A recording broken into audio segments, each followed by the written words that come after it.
আসসালামু আলাইকুম, welcome back to my channel. আশা করি সবাই ভালো আছেন। আল্লাহর রহমতে আমি অনেক ভালো আছি।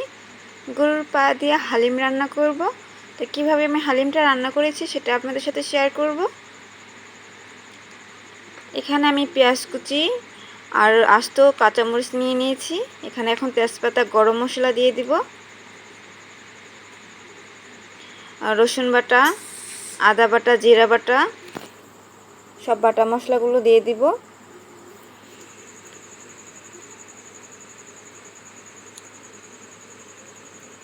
এখন দিয়ে দেব হলুদের গুঁড়া, মরিচের গুঁড়া,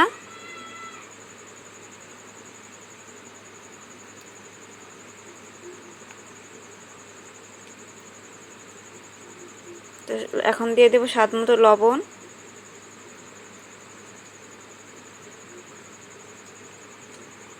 সব মশলা দেওয়া হয়ে গিয়েছে। এখন আমি মশলাটাকে হাত দিয়ে ভালো করে মেখে নিব।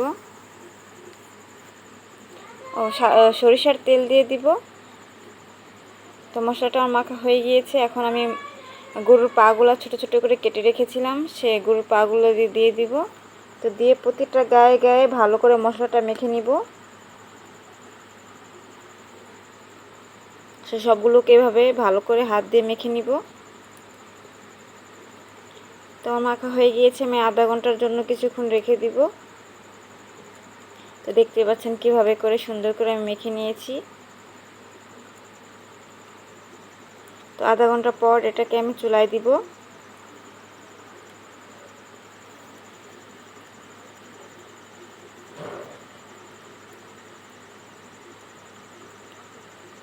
এখন আমি পাতিলায় দিয়ে দিয়েছি, আর এখানে আমি ঝোল দিয়ে দিয়েছি, কারণ এটা সেদ্ধ হবে।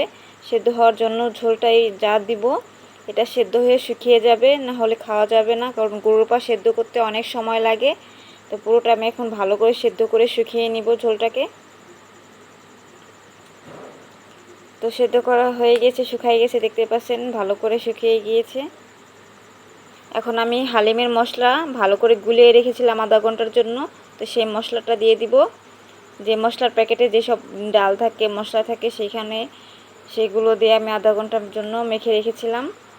এখন এইখানে এখন ঝোলটা বেশি দিয়ে দিতে হবে। যতটুকু পরিমাণ আপনারা হালিমের ঝোল খাবেন, তো সেরকম পরিমাণ ঝোলটা দিবেন।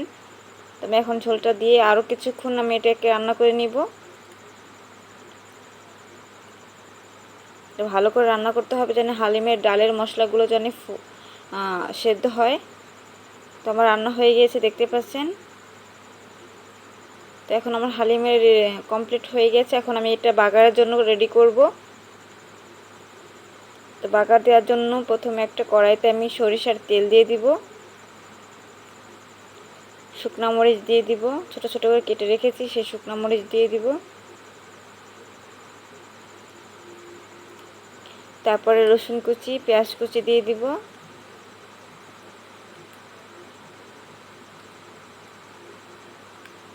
তো দিয়ে ভালো করে লাল লাল করে ভেজে নিব।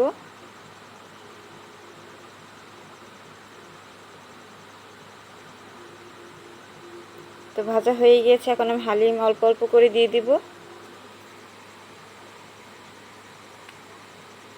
তো সবগুলো আস্তে আস্তে ঢেলে দিব এভাবে করে।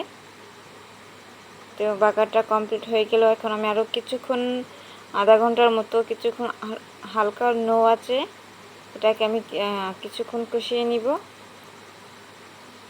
কিছুক্ষণ কষানোর পরে আমি হালিমের যে মশলাটা থাকে সেটা আমি লাস্টে দিয়ে দিব, কারণ ওটার ফ্লেভারটা অনেকটা মজাদার হয়। বেশি এর আগে দিয়ে দিলে ফ্লেভারটা কম হয়ে যায়, ঘ্রাণটা চলে যায়। এই জন্য আমি পরে যখন নামানোর কিছুক্ষণ আগে আমি মশলাটা দিয়ে দিব।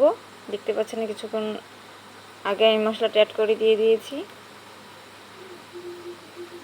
তো মশলাটা দিয়ে আর 5 মিনিটের মতো চুলায় এভাবে চামচ দিয়ে নাড়তে থাকবো।